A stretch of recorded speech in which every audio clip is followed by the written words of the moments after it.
इथे संबोधित करतात सन्माननीय संजय अण्णा क्षीरसागर। आज या ठिकाणी मोहोळ विधानसभा मतदारसंघाचे राष्ट्रवादी काँग्रेस महाविकास आघाडीचे उमेदवार आमचे बंधू राजू खरे यांच्या प्रचाराच्या निमित्तानं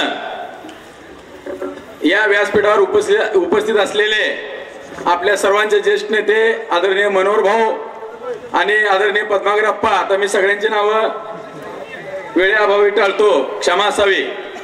आणि मी काही जास्त बोलणार नाही, मी अनेक वर्ष आपल्याबरोबर बोलतोय।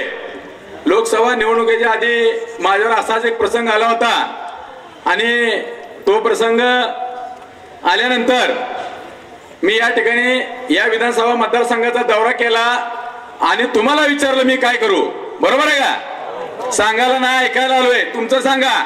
मी जर त्या ठिकाणी प्रचारासाठी आलो असतो तर तुम्ही मला गावात अडवलं असतं, किमान मला आत येऊ द्यावं म्हणून मी म्हणायचो ऐकायला आलोय। आणि तुम्ही सर्वांनी मला सांगितलं तुतारी हातात घ्या, तुमच्या सूचनेचा आदर करून मी तुतारी हातामध्ये घेतली आणि लोकसभा निवडणुकीमध्ये हेच चित्र उलट होतं। आणि त्यानंतर तरी सुद्धा तुम्ही आमच्या पाठीशी उभा राहिला। आदरणीय शरदचंद्रजी पवार असतील, आदरणीय विजयसिंह दादा मोहिते पाटील असतील, आदरणीय सुशील कुमार शिंदे साहेब असतील, यांच्या विनंतीला मान देऊन तुम्ही या तालुक्यातनं 64,000चं मताधिक्य दिलं। आणि त्यानंतर सगळ्यांना वाटलं होतं की विधानसभेचा उमेदवार मी असेल, परंतु राजकारणामध्ये इच्छा असताना सुद्धा काही वेळा काही प्रादेशिक समतोल राखायचा असतो। म्हणजे मंत्रिमंडळ तयार करताना सुद्धा सोलापूरचा मंत्री करायची इच्छा असताना सुद्धा प्रादेशिक समतोल राखावा म्हणून दुसऱ्या जिल्ह्यातला एखादा मंत्री करावा लागतो।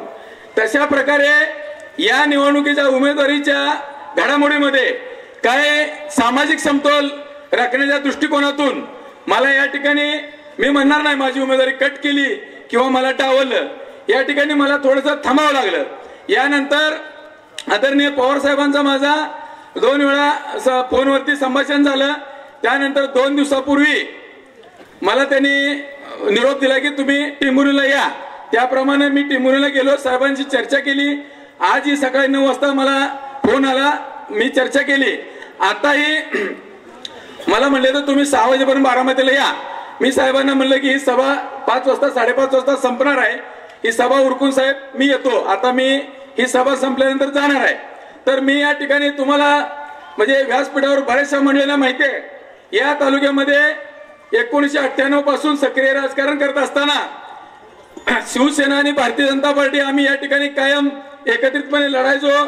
कधी आमच्यामध्ये निवडणुकीत फूट पडायची, बाळूभाऊ बरोबर आहे का, मेंबर इथं नाहीत, तर त्यावेळेस सुद्धा आमच्या 2 जागा निवडून आल्या, शिवसेनेला 7 निवडून आल्या, तरी सुद्धा आम्हाला कुठलीही ऑफर असताना आम्ही कधी अनगर करायची तडजोड केली नाही। भाऊ बरोबर आहे का, कधीही केली नाही आणि यापुढे मी होणार नाही। राजकारण काही असो, पण या तालुक्यामध्ये गेली 25 वर्षापासून जनतेने काय भोगलंय, आमच्या बातम्या लिहिणाऱ्या पत्रकारांनी काय भोगलंय, कार्यकर्त्यांनी काय भोगलंय ते आम्ही पाहिलेलं आहे। म्हणून मी कधीही त्यांना फायदा होईल आणि संघर्ष करणाऱ्या कार्यकर्त्यांची माती होईल असा निर्णय घेतलाही नाही आणि यापुढेही घेणार नाही।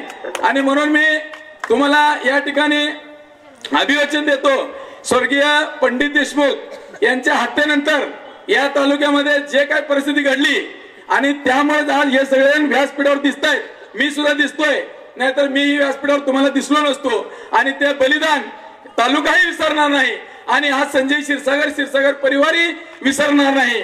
एवढं फक्त लक्षात ठेवा, राजकारणामध्ये अनेक वेळा अनेक घडामोडी घडत असतात, कोण आज इथं आहे कोण उद्या तिथं आहे हे सांगू शकत नाही।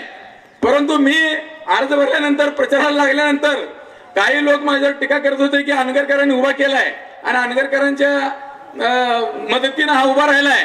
पण आपण तुम्हाला माहिती आहे, तुम्ही एक वेळ अशी झाली होती की मेंबर सुद्धा तिकडे गेले होते, त्यावेळेस स्वर्गीय डॉक्टर वसंतराव गरड यांनी सांगितलं की आप्पा तुम्ही आणि संजू सगळ्यांना घेऊन तुम्ही ग्रामपंचायत लढवा। आपण लढवली, आपण जिंकली, एकत्र आलो आणि विजय पण मिळवला। आणि म्हणून मी आवर्जून या ठिकाणी सांगणार आहे, या तालुक्यातला शिवसेनेचा परिवार आणि काँग्रेसचा परिवार आणि भाजपचा आमचा जुना परिवार असं आम्ही एकत्रितपणे आमची माहिती त्याच वेळेस होती, हे आता पुन्हा झालेली आहे.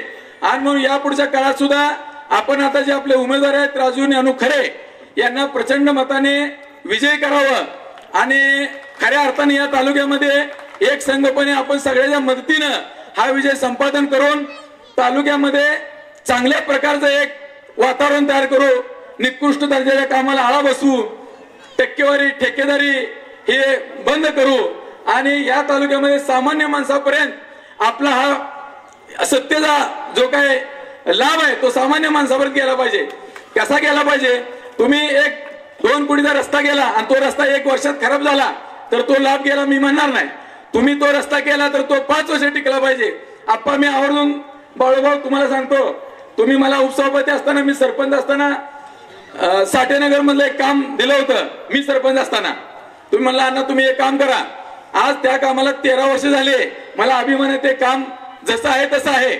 अशा प्रकारचा तालुक्यामध्ये कामाचा दर्जा राहावा आणि त्यासाठी आमदारांनी प्रयत्न करावे अशी माझी त्यांनाही या ठिकाणी विनंती आहे. मी वेळेअभावी जास्त वेळ घेणार नाही, परंतु हा आमचा क्षीरसागर परिवार या तालुक्याशी कधीही बेईमानी करणार नाही आणि अनगरच्या कुठल्याही लाभामध्ये आम्ही कधी यापूर्वी बी नव्हतो आणि यानंतरही कधी राहणार नाही. आणि ज्यांनी काय माझ्याबद्दल अपप्रचार केला म्हणजे त्यांनाही मी अगदी म्हणजे विनंतीपूर्वक सांगणार आहे की तो अपप्रचार केला तुमच्या अंतःकरणाला तर कळेल की खरोखर आपण अपप्रचार केला. अनेक वेळा या तालुक्यामध्ये काम करत असताना मी अपप्रचाराचा बळी ठरलोय. मला भविष्यात काय मिळेल ना मिळेल, परंतु कृपया माझ्याबद्दल अपप्रचार करू नका अशी मी विनंती करतो.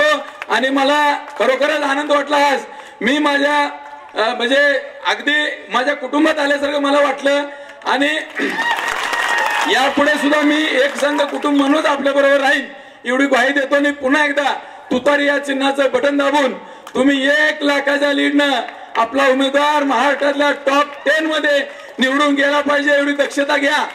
मी माझ्या सहकार्यांना, अनुयायांना, माझ्यावर प्रेम करणाऱ्या मतदार बंधू भगिनींना सांगेन की तुम्ही तुतारी सोडून एकही मत कुठल्याही पक्षाला चिन्हाला देऊ नका अशी विनंती करतो. 2 शब्द सांगतो.